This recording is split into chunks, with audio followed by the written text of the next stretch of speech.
Bem-vindos a mais um programa. O tema de hoje é História Oral. Hoje são muitas as fontes usadas para a escritura da história. Não são apenas as fontes oficiais e as documentais. Usam-se entrevistas, mídias alternativas e discussões no Facebook como fontes para produções de livros, artigos e teses de mestrado e doutorado, né?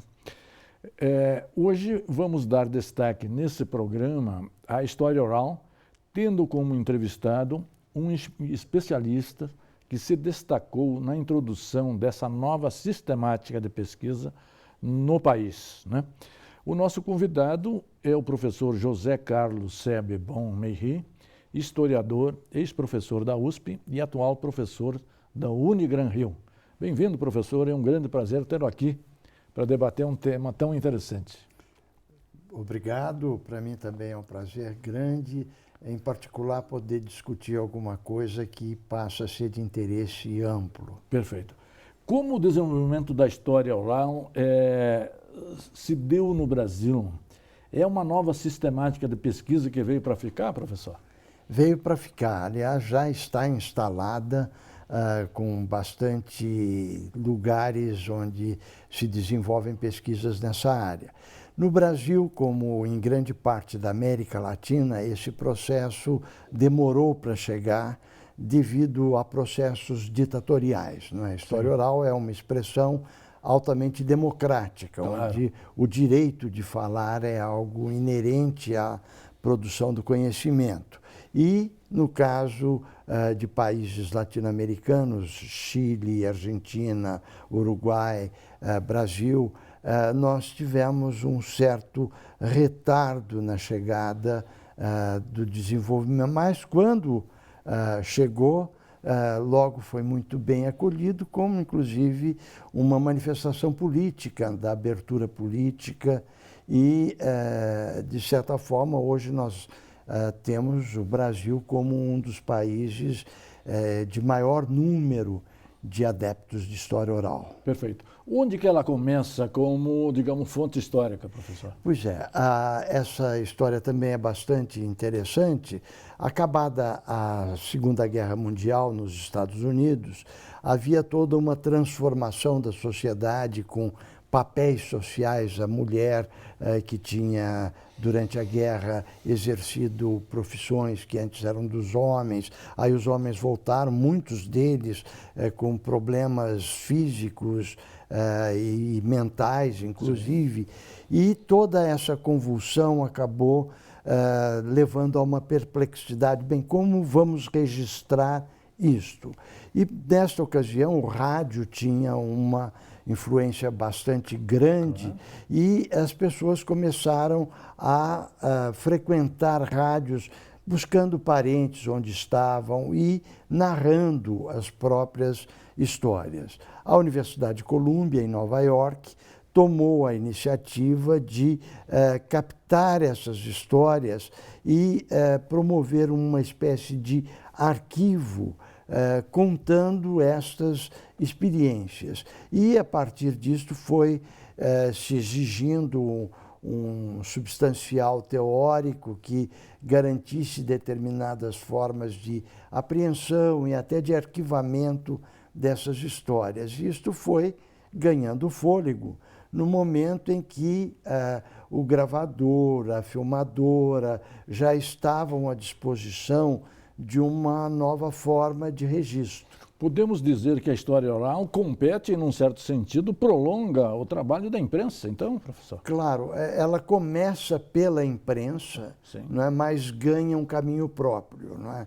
Na medida em que é acolhida pela universidade e, então, ela tem que se firmar com o Estatuto de Conhecimento, como é, o que é, e as discussões inerentes às narrativas, veracidade, fidelidade, e até se chegar à discussão sobre a questão da memória de expressão oral. Perfeito. Além da resistência do regime militar, houve resistência na academia com relação a essa nova sistemática de pesquisa na história, professor? Sim, claro, não é? particularmente no campo da história, porque Sim. a história se baseia em documentos escritos, Claro. não é?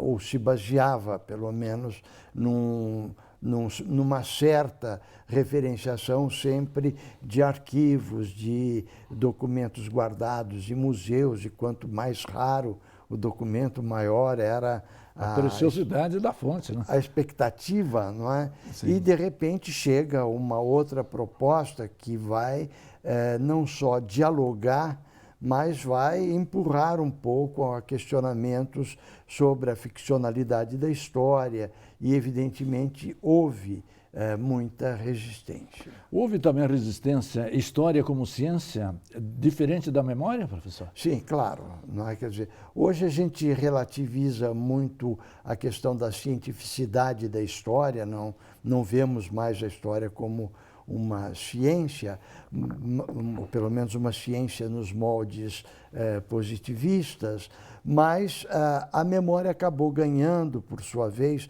um ritmo e uma fundamentação que vai dialogar com a história produzida em cima da escrita. Perfeito.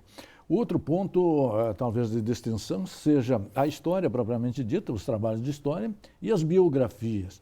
Digamos, em que medida, digamos, a história oral, ela também se confunde um pouco com as biografias, ou não?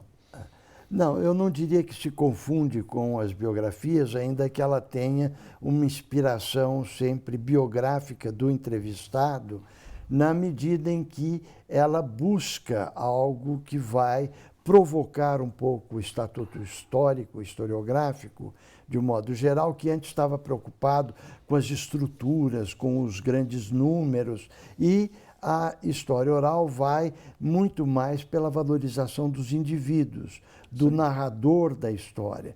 E, nesse sentido, então, ela humaniza. Não vamos mais falar do movimento operário, mas da história do operário, não mais da doença, mas do doente. Então, esse sentido humanizador da história passa muito pela validação das narrativas de experiências pessoais.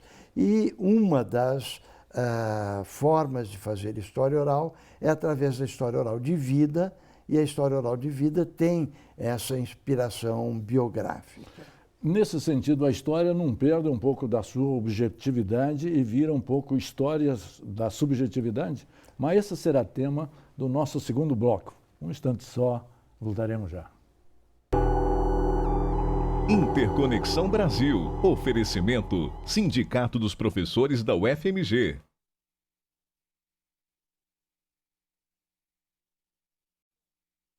Interconexão Brasil. Oferecimento: Sindicato dos Professores da UFMG. Bem-vindos de volta. O nosso tema é história oral. Nós situamos no primeiro bloco como surge a história oral, que surge nos Estados Unidos depois da Segunda Guerra Mundial. Falamos também do seu processo de introdução no Brasil.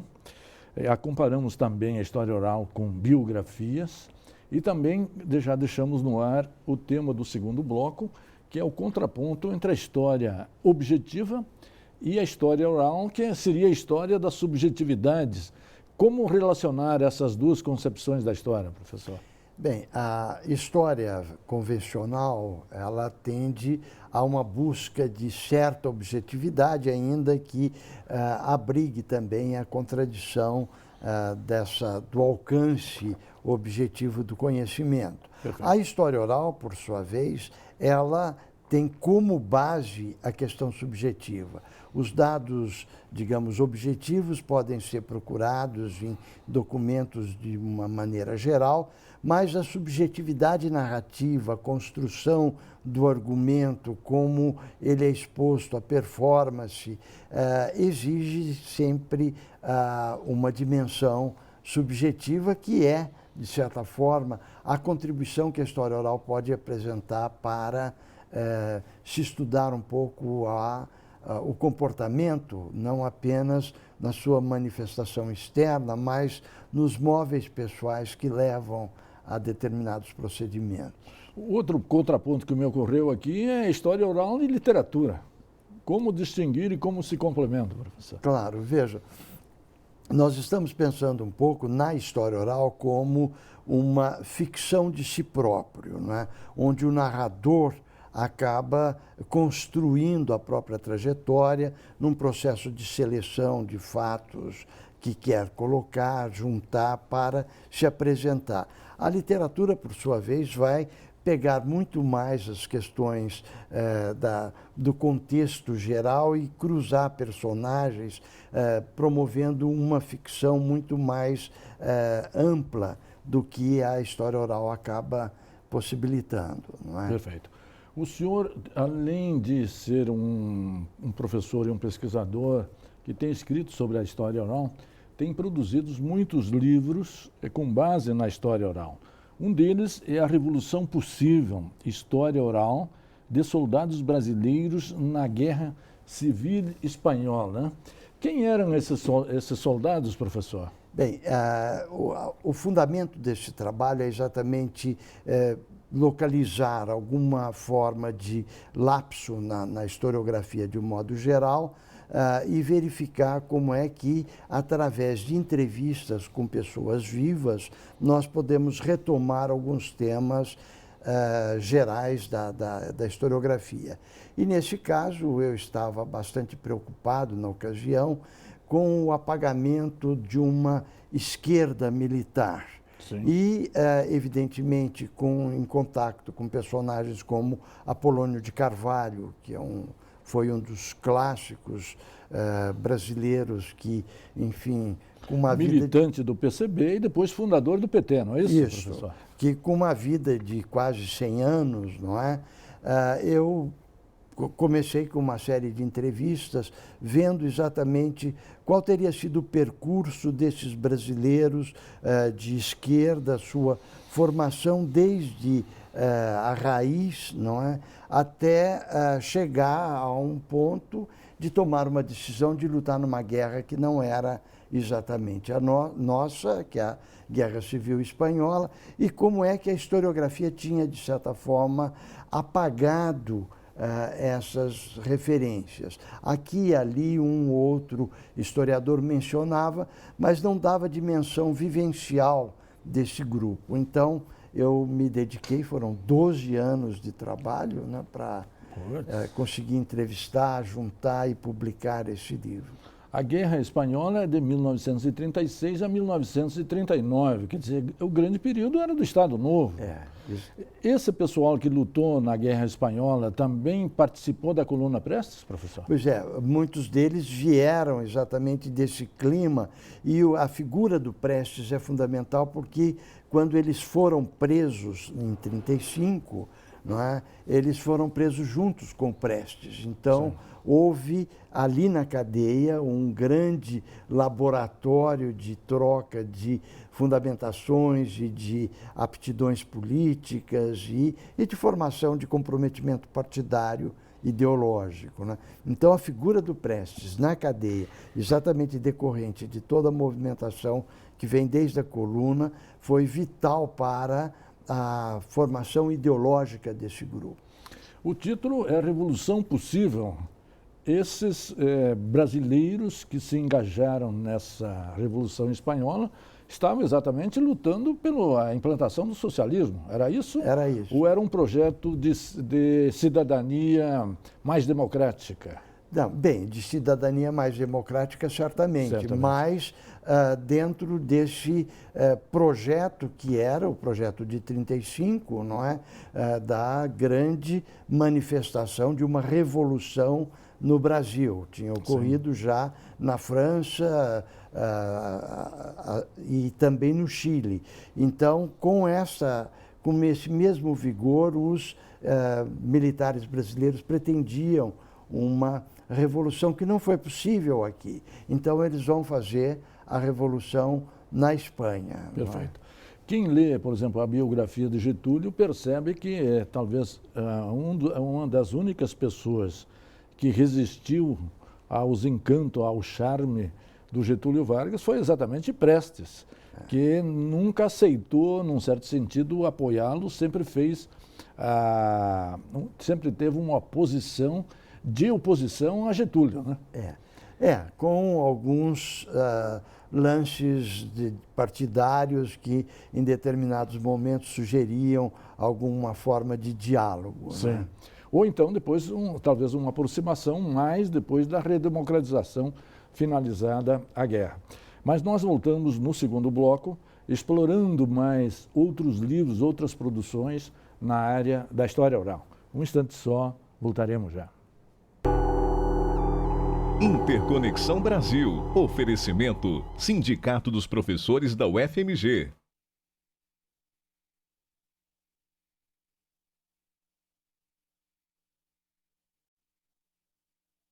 Interconexão Brasil. Oferecimento: Sindicato dos Professores da UFMG. Bem-vindos de volta. O nosso tema é História Oral. No segundo bloco, nós já trabalhamos trabalhos de história, trabalhamos o livro Revolução Possível, que foi a participação de soldados brasileiros na Guerra Civil Espanhola, de 1936 e 39, né? Nesse terceiro bloco, nós vamos trabalhar um outro livro que acaba de ser lançado em Belo Horizonte, que chama A Prostituição Brasileira. É um livro escrito com fontes de pessoas, de brasileiros e brasileiras, que atuam exatamente no exterior. Como é que surgiu a ideia desse livro, professor? Bem, primeiro eu fiz um trabalho sobre os brasileiros em Nova York. E ao notar as alternativas de trabalho de brasileiros fora do Brasil, dos caminhos encontrados eram das mulheres brasileiras dançando, das gogôs brasileiras em Nova York. E a partir disso eu comecei a notar que havia uma certa possibilidade de trabalhar pela dança e aí cair na prostituição. Depois que eu publiquei esse livro, eu acabei me interessando por ver os brasileiros em outros espaços. E essa é uma das preocupações bastante positivas da história oral, onde nós vamos pegar temas do momento presente. E isso implica em uma percepção de história, um pouco de trás para frente. Claro. Esse tema foi um tema até de novela, né? Sim. Eu passei a dar consultoria em novelas também, e a novela América já abordava esse tema com a personagem Sol. Depois nós passamos para outro tipo de novela, que também o Salve Jorge, onde a questão da prostituição já estava afirmada, não é? E finalmente agora eu lanço o livro exatamente para chamar atenção a determinados problemas da contemporaneidade que têm uma raiz histórica longa, como tráfico de pessoas, como a questão dos papéis de gênero na prostituição, como a prostituição brasileira entra na globalização. Então são essas preocupações de resultado histórico que me levaram a esse livro. Quando eu comparo a Revolução Possível, é outro livro sobre a participação dos soldados brasileiros na Revolução Espanhola, nós sabemos que talvez eram poucos e poucos os sobreviventes. Nesse segundo livro, quando se trata exatamente da prostituição de brasileiros no exterior, homens e mulheres, nós temos milhares de pessoas que desenvolvem essas atividades. Como é que o senhor seleciona as pessoas entrevistadas e como que das pessoas entrevistadas depois o senhor escolhe, digamos, aqueles depoimentos das figuras mais emblemáticas para exatamente estar presente no livro?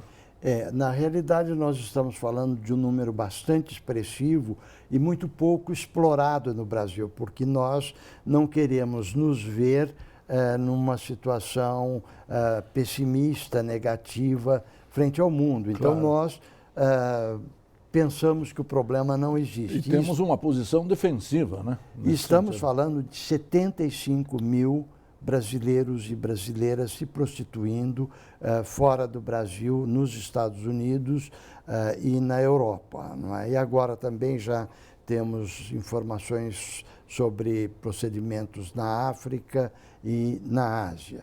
Bem, de toda forma, como é que nós podemos trabalhar com um universo tão grande? Sim. Através de indicações, não é? Sim. De construção de redes, onde então um indicando o outro possibilita, inclusive, que a pessoa tenha confiança para contar a própria história. Sem confiança não sai uma boa entrevista. Não, e são sempre entrevistas longas, não é? Entrevistas feitas com um prazo, com um intervalo bastante significativo entre uma e outra. Não é só uma entrevista para o nosso telespectador. E entre a primeira e a segunda tem um ano de prazo. Por que esse tempo, esse lapso de tempo, professor? Por vários motivos, inclusive pela distância entre a possibilidade de a gente voltar para a Europa. No meu caso, era sempre no inverno europeu que eu podia ir. Ou no nas férias verão. Brasileiras e inverno europeu, né? E também para a gente ter a segurança, a convicção de que a pessoa queria contar a história, queria ver essa história ligada e como é que nós poderíamos trabalhar essa história em termos da apresentação de temas relevantes para uma discussão política mais abrangente. Quando o senhor elabora o livro, o senhor cruza informações, digamos, objetivas da chamada história documental com as informações da história oral ou não necessariamente? Não, não necessariamente, porque não me interessa a história objetiva. Me interessa exatamente a construção de memória da pessoa e a sua organização expressiva, não é? Sim. Quer dizer, eu trabalho com memória de expressão oral e o disparo da narrativa oral é completamente diferente da escrita. E é nesse sentido que a gente diferencia a história oral da história que nós estamos chamando convencional. Porque a participação, o protagonismo do narrador é essencial para se explicar. Perfeito. Nós, infelizmente, estamos chegando ao final do programa, professor. Quais os próximos projetos, qual o próximo livro, exatamente, explorando a riqueza da história oral? Bem, eu tenho duas frentes de trabalho, uma frente que eu estou desenvolvendo com trabalhos que eu escrevo sobre a Carolina Maria de Jesus, mas o centro do meu trabalho, no momento, está entrevistar ex-prostitutas negras da Vila Mimosa do Rio de Janeiro. Sim. Que, enfim, era um... Qual é a especificidade deste caso para o nosso telespectador mineiro que não o conhece? Eu estou no primeiro caso, nesse caso do prostituição à brasileira, eu trabalhei com brasileiras que saíram e brasileiros que saíram. Agora eu estou trabalhando exatamente com um grupo de imigração, muitas mineiras no caso, que exercem a função de prostitutas num grande prostíbulo do Rio de Janeiro, que era a Vila Mimosa. Perfeito. Professor, queria agradecer muito a sua presença aqui em Minas Gerais, cumprimentá-los pelo livro, por essa grande iniciativa e exatamente a história oral vem complementar aquela história objetiva que nós aprendemos a conhecer propriamente nos livros. E além de estudar o processo, ela traz a vida de pessoas, concidadãos nossos, ou pessoas que tiveram, digamos, uma atuação muito relevante na história brasileira e também na história pessoal. E a você, telespectador, que sempre nos acompanha e nos prestigia, muito obrigado pela sua audiência e até a semana que vem.